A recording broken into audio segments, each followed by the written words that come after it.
So in this project, I decided to choose the country of Japan. So we started this.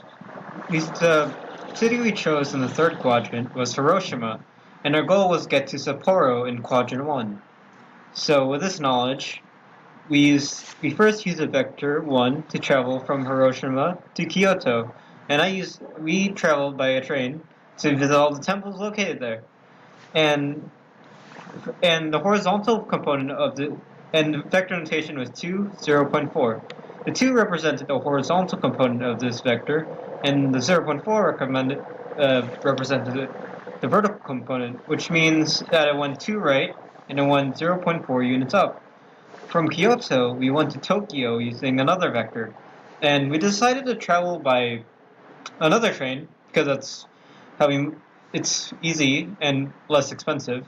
And we went there to just, let's say, we play arcade, eat food, ramen, sushi, and the for this vector, the hor- we for this vector notation, the horizontal component is 2.2, and the vertical component is 0.5 because it went 2.2 units to the right and 0.5 units up.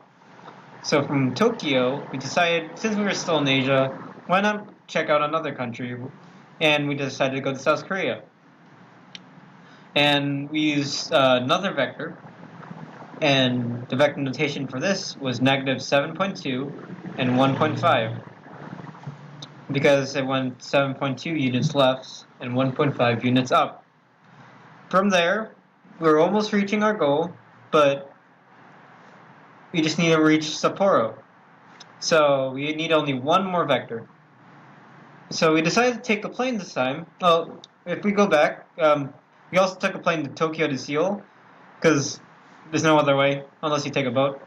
So we also took a plane to Seoul to Sapporo, and from there the vector notation for this was 8 3.6, because it went 3 units right and 3.6 units up, which basically means that the horizontal component of this vector was 8 units, and the vertical component of this vector was 3.6 units.